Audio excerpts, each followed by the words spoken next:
it's Jennifer here, and today I wanted to talk a little bit about Ontario's plans and really around the world, the plans of reopening the schools and what those effects may be for some of the children. I think all of the children, but especially, those children who are starseeds, crystal children, light workers, healers, little bundles of joy and energy. And I come at this from a couple of different perspectives. First, I come at it as a parent myself, but also someone who has a deep understanding of education. I have a master's degree in online education, and I have, or I was working towards a PhD in education, and went as far as starting the dissertation process, but then ultimately left for a variety of reasons, and spent many years, over a decade, working as an instructional designer and learning consultant within many of Ontario's government agencies, including the Ministry of Health and several private organizations as well. And also as a light worker myself and understanding the energies. And I wanted to start first just with a little story, because when I was working on my doctorate, I was also working as a facilitator, trainer, instructional designer with the Ministry of Health at that time. And I decided that I needed an exit strategy because I was struggling a lot working in that environment. And it just didn't align with my soul's mission. And I thought one potential path would be to teach yoga. So I did my yoga teacher training down in Costa Rica, which was wonderful because I got space for a month to just step away from the matrix, the world as it was, and really immerse myself and hear myself and hear my own thoughts. And the first time that we had to teach, we did a teaching circle where you each teach each other. And the moment that I started teaching the poses, which should be simple, most yoga teachers would say it's not that simple, but it's not that hard, having taught a variety of different topics over the years.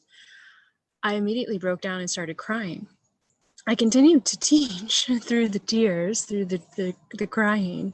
But the reason that I started to cry was that in that moment, I saw every student that I had ever taught throughout my career in all of these, private and government organizations. And I saw how that very act of training them, of educating them to fit into these systems was actually, for lack of better terms, an act of violence, in that it was harming them on some level, maybe not on a physical level by any means, but that there was a soul harm that was done to them by participating in that. And it really changed me. And I've taught some difficult programs over my lifetime, and I have been the person that has sat with, students, many adults, as they cried, as they struggled with not understanding or not being able to pick things up as quickly as they wanted, or just struggling with the emotional content of what they were dealing with. I've worked in a lot of emergency service environments, and so you're dealing with life and death. You're dealing with really painful subjects. So it's not just mathematics. There's a lot going on there. And, this really changed my course in that, we often believe that education has to be tough on some level. And I remember at the time, many of my peers and colleagues in the training industry saying, it's good for your students to break down. It's good for them to have a good cry, to release that, because then they can crumble all their old beliefs and we get to rebuild them. And that never sat well with me. It never. Not once did that sit well with me, because yes, learning models do suggest that we need to move outside our comfort zone so that we can grow. But the concept of breaking somebody down so that we rebuild them to have the beliefs and the values and the mindset that we need for them to function in this organization, that's not education. That's something else. And when I started my doctorate, the very first thing that you study is what is the purpose of education. And, in the program that I was in, we spent a lot of time discussing the work of Dewey and many other, philosophers, educators. And the primary thing that we're looking at with education is, what is the purpose of it? When we're creating an education system, when we're sending our kids to school, why are we doing it? Are we doing it because that's what we do? That's what we're told to do? That's what society says? Are we doing it because education, the purpose of education is to allow children to find their own gifts, to cultivate those gifts and really go after their mission, their purpose in life? Or is the purpose of education to train these individuals to become good members of society so that they can ultimately get a job? Now, just think about those two concepts for a moment. If I am creating a curriculum to create good citizens so that they can get a job one day, there's not necessarily something wrong with that, but I'm going to have a different approach to my education if that is my purpose than if my purpose is to allow the students to discover their goals, to develop their natural skill sets, and to grow from that. So there's very different approaches. There's very different outcomes with those as well. And then there's also a third purpose that we didn't discuss a lot back then, but since becoming a parent, it's become more in the forefront of my mind, and that is really childcare. That, particularly with the elementary age group, the school system has become a form of free childcare for adults who need to work, or I should say, feel the need to work in order to survive in the society that we've created. And so I'm not saying there's anything wrong with any one of those purposes, but as parents and educators, but I'm talking more to the parents here, as we make the decisions in this next month of what is best for our children, it's worthwhile for us to really take a step back and think about, what is the purpose of our child's education and what do we want for them? Is our goal for them to get a job and be, a good member of society and to follow the rules of society?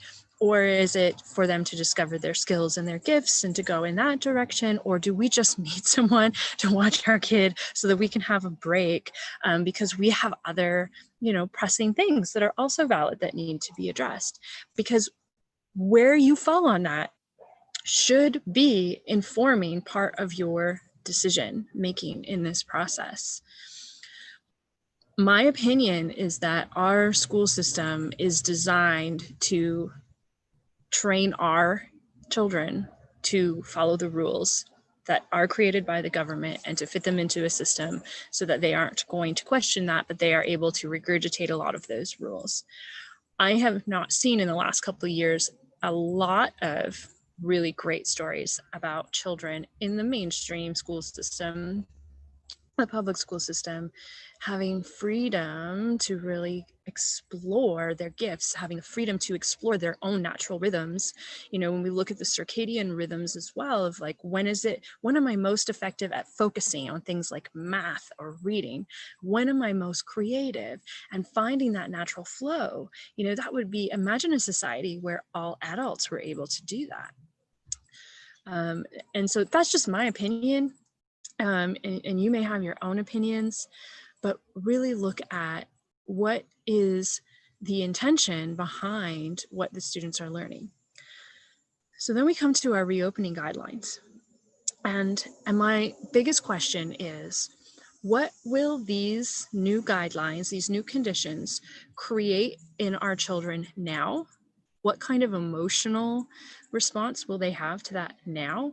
But also, what will be the lasting repercussions of this as they become adults?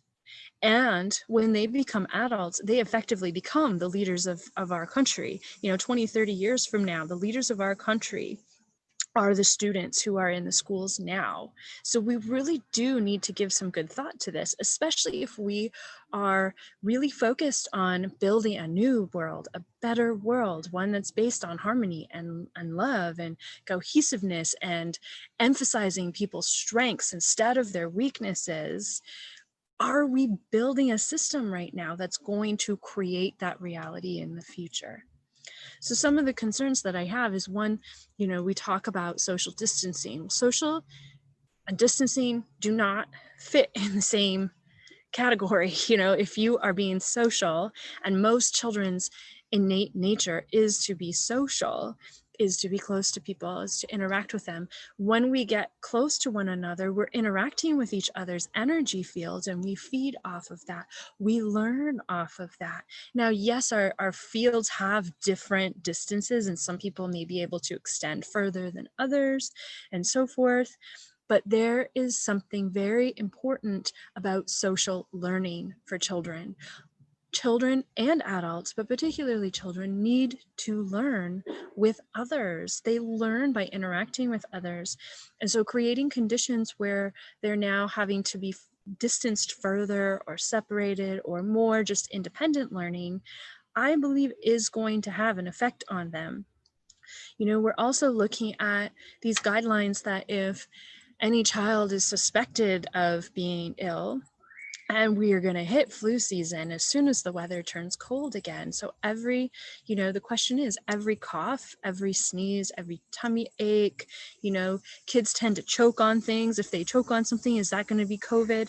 And if they're suspected, the schools now have an isolation room. So these children are going to be put in isolation, surrounded by, administrators who are masked, and left there until someone can pick them up. Now, it does say they need to be supervised, so I'm hoping, because I know there's a lot of wonderful people in the school system, there's a lot of light workers in the school system that will try to ensure there is an actual person with those children, especially the younger children. But imagine that in the minds of a 4 or 5-year-old, our kindergartners. You innocently cough, you accidentally choke on your cookie or your granola bar, and now you're whisked away into this room all by yourself, and you don't fully understand why. What is that going to do to those children, not just in that day, but afterwards? Because we know the first 6 or 7 years of a child's life is when they adopt, and just they're like sponges of all the unspoken rules. This is where we're setting their values. This is where we're setting the most important part of a human being, and it's based on their experiences. So, what is that going to do to them? And see, I don't have the answers. I just have questions. And I also have questions about, children being the guinea pigs in this too. Because when we look at where isolation has been used historically in other avenues outside of education, normally it doesn't have a very positive outcome for the mental emotional well-being of individuals who have experienced isolation. Now, we're not talking about potentially long periods of time, but time is experienced very different in young children than it is in an adult. And many children, particularly, when we're looking at JKK, they don't have a concept of time really yet. Some of them are still grasping that. And then our province has also mandated that masks be worn, grades 4 and up, I believe. And under that masks will be encouraged, but not required, because obviously someone has realized that it is going to be mighty hard for those teachers to keep masks on those young children. I don't even know where to start with the masks. I mean, there's a lot of research that's suggesting that the masks are potentially dangerous to the health of anybody, let alone having to wear them for 6, 7, 8 hours a day. And then you have the concern of, are they even functioning to assist with preventing the spread of the virus? And not to mention the fact that learning is dependent, particularly literacy and learning to speak and verbal language and reading and phonics. It's very dependent on seeing somebody's mouth. So I think it's going to be important for teachers, especially, to be able to have their mouths visible for these children, to be able to see how someone is articulating language and the expressions that go with that from an emotional learning perspective. Yes, you can get some from the eyes, but our faces are so animate, and it's important for students to be able to see that, not just for the learning, but also, when we're dealing with issues in the classroom, or maybe we're having to address behavioral concerns, they need to be able to see the emotion on the teacher's face and what they're trying to articulate. So I really feel for these teachers going into these spaces, having to now work with diminished resources just on their communications levels. And then there's also the concern about energetically what these masks are doing. These masks are silencing us. They're giving the symbolism of silence. Yes, you can still speak. It's very difficult to hear people clearly in those masks. And then imagine trying to articulate as a teacher at the front of a room with a group of students through a mask. I mean, that's going to be a challenge for sure, not to mention the bacterial issues that come with that. But the masks also, to me, subconsciously suggest that I am dirty, or I am sick, or I am dangerous, or potentially that other people around me are sick, dirty, dangerous, and a threat to me. So I'm really concerned about the subconscious psyche here and what this is going to create. The other guideline that they're having is hand hygiene, breaks to wash your hands. And you know what, that's not a bad thing, to be honest, because we know schools have been a big spreader of flu and colds and stuff over the years. But they're also requiring, just like the public health is required of all businesses, that there's hand sanitizer at entrances, and that students be encouraged to use hand sanitizer when they cannot wash their hands.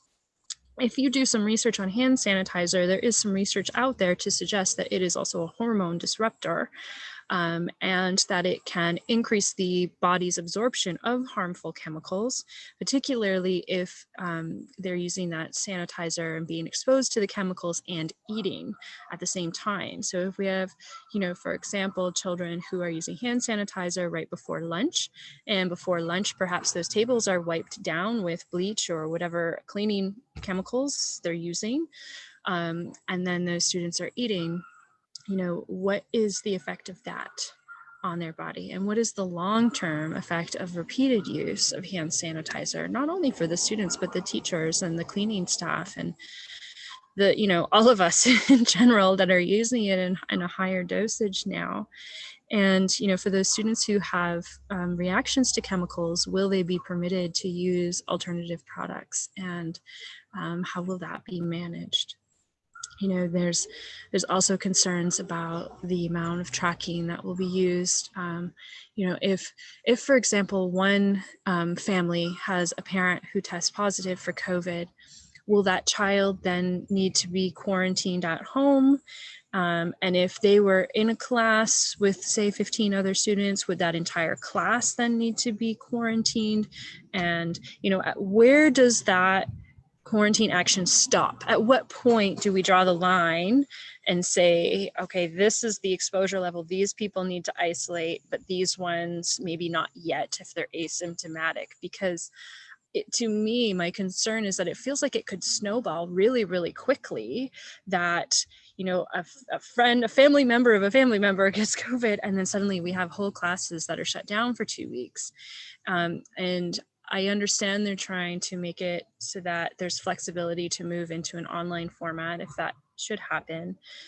But again, the nature of this flip-flop on the students and the teachers, because it's hard to adjust. I mean, I have worked in online learning for a long period of time, and I can tell you, we used to use the guideline that for every hour of instruction, you needed 30 hours of development time. And that is if you were in-house. So that would be if a teacher is developing the online curriculum. That might be outdated now, just to be clear, but, that is a significant amount of development time for 1 hour of instruction. Are there ways around that? Absolutely. This was gold standard. You could reduce that by using outsourced contractors, but then again, who are those contractors? Because we're seeing a lot of questions about third-party contractors that have been used in a variety of public spaces lately. And then the other concern that I had that was, for me, a deal breaker, to be quite honest, is that they will be significantly limiting visitors, including the potential to prohibit visitors.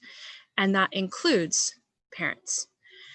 Now, I understand limiting visitors. By all means, we don't want strange people coming into the school system. And, you know, I'm not necessarily opposed to some of the safety guidelines that they've had in the, you know, up to this point, to make sure that children are not endangered, that children aren't taken by people who they shouldn't be taken by, etc.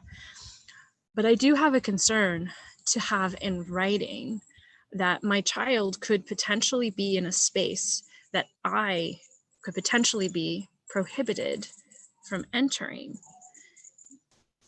I mean, it makes sense that we don't have parents just willy-nilly walking around spreading germs because parents are adults and maybe they have more germs. I mean, I understand that. But why is that in writing? Why is that denoted clearly in writing? I think about if my child were to go anywhere else, if my child were, you know, to get a haircut, if my child were to go see the doctor, you know, and age is dependent here for me. So older children, I'm less concerned about, perhaps, but younger children that require the care of a guardian or a parent. If I were to take them for a haircut, or I were to take them to the doctor, and I was to be told that I'm not allowed to enter the building, I would go find another place to get their haircut. I really would, especially right now with everything that's going on. I'm sure there's an explanation for this, and I know that that will really ultimately be up to the school boards and the individual schools to decide how to manage that. And I don't see a lot of school systems prohibiting the parents from, you know, being with their children. But it's still a concern to me to have it there in writing. So, you know, the question here is, what are we subconsciously creating with all of these measures? And are we really just creating a perpetual state of fear? And we know, I mean, look, if you read any learning theories, you will know that biologically, physiologically, we cannot learn when we're in a state of fear. It's impossible. We're in an amygdala hijack when that happens. It's very ineffective to learn when you're afraid because you're in survival mode and your whole body is in survival mode. So I just can't fathom the idea of children walking into spaces where everyone is wearing masks, where there's different bells for different groups, where you can't maybe talk to all of the friends that you used to talk to. You have to stand on these little markers on the floor. You gotta use hand sanitizer, and all, you know, the whole room smells sterile and feels empty. I just can't imagine not feeling fearful in that. And if I'm fearful, how am I going to learn anything? How am I going to learn anything, really, other than how to survive that kind of environment?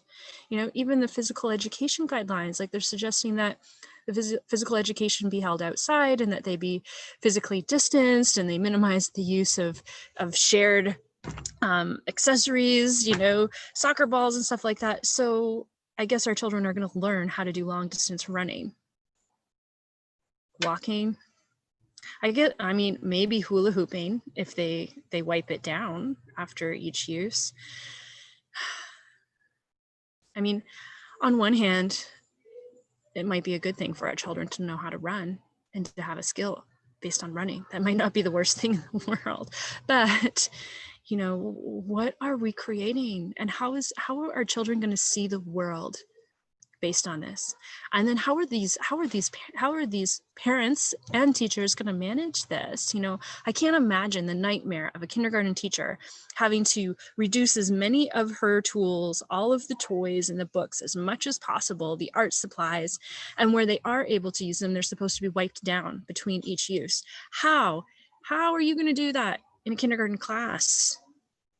What is the stress level going to be on those teachers to have to do that on a daily basis? I mean, have you not seen a class of 4 and 5-year-olds? This is a real challenge. The other concern is those subconscious messages that all these measures are sending. So not only are we in a state of fear, which is diminishing our ability to learn, but we're also perpetuating these beliefs internally that I'm dirty and I'm dangerous and I'm sick and other people are a threat and they may make me sick. And we know how powerful thoughts are. I mean, we have proven this. Yes, it's in science now. Yes, positive thoughts have a positive outcome on our health. We need our children, we need each other to be feeling and thinking, I am healthy, my immune system is strong, I have loving people in my lives, not the other way around. Anyway, I don't want to belabor, because there's a lot more that I could say about some of these measures, but I don't want to rant too long. But I do want to talk about what are some options. If this is not the world that I see for my child, what are my options? Because I know there's a lot of parents who are struggling with this right now.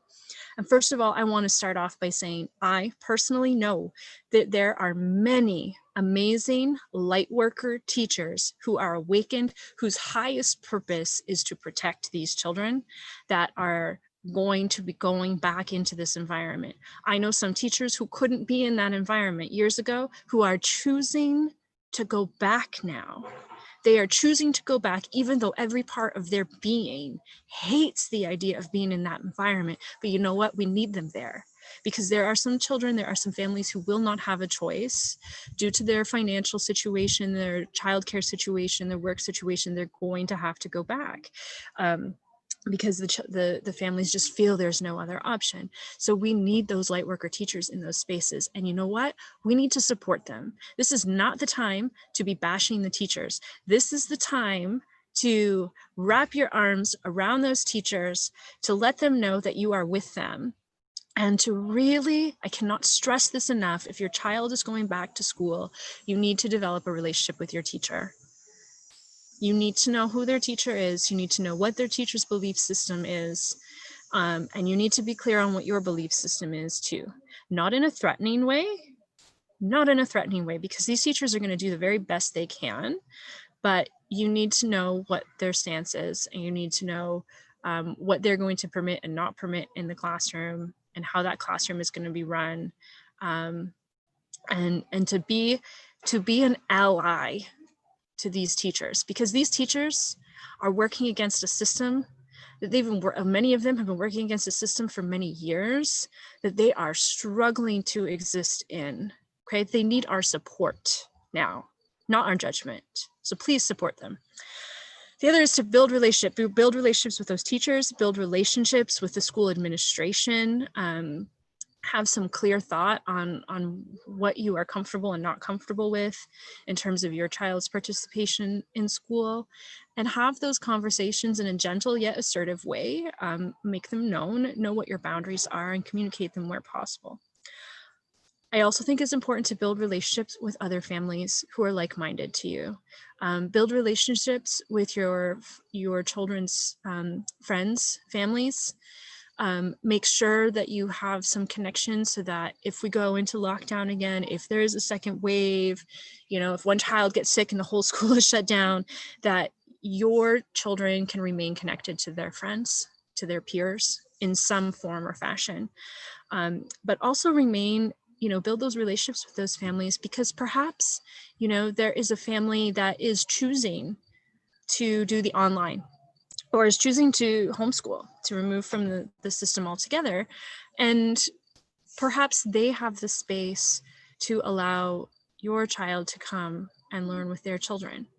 We, in the work that I've been doing here, we have been talking about this concept of a homeschooling co-op for years now, of wouldn't it be awesome if we had a group of families who were all like-minded, who, each parent has their own expertise in something different. One might be a mechanic, one might be, a technical engineer, another one might be an artist, whatever it might be. If they shared the duties of teaching the children, You teach what you feel comfortable with, and another parent teaches what they feel comfortable with. And then that also allows some space scheduling wise that perhaps maybe one parent takes the children on one day so the other parents can work. And also remember, school learning is not limited to Monday to Friday, 9 to 3. Kids learn all the time. Kids learn when they're playing, kids learn when they're fighting, kids learn when they're cooking, when they're cleaning, when they're observing their parents' work. It's not limited to this idea that we've created of what school is. So, you also don't need necessarily your kids to be sitting in front of a desk doing book work Monday to Friday, 9 to 3. There's other ways that they can learn. There's other times. So perhaps, if it's younger children, perhaps they're with a family and it's okay for them to play for a day. And if both you and your partner, or just you, are home on Saturdays and Sundays, maybe that's when the bulk of the education happens. Okay, there is flexibility in that system to work with it. I also think it's really, really important to have these open discussions with your children right now, regardless of their age. Regardless of their age, review these guidelines in advance. Let them know the environment that they're stepping into and ask them how they feel about that now. Discuss it now, before they're in it. It's important. I mean, this is their lives. This is going to be their daily experience. They should have a say. Somewhat, they should be able to at least express their opinion and discuss it with their parents and their guardians, to be able to talk about what are the options, what their absolute no's are, what are their boundaries, what are they okay with, what are they willing to acquiesce on, and what are they absolutely not, and how does that make them feel, and what are their anxieties heading into this, or maybe they have none, and that's great too.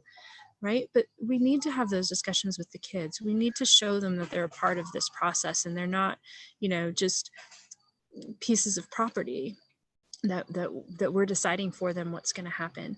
Now, in that open discussion, as a parent, you can also share your constraints. If you need to work because you need to earn money to buy the groceries and keep the house over your head, it's okay to share that with your kids too, so that they understand that, there's multiple layers to making this decision and that we need to work together on that. And obviously the discussion will happen differently with different age groups.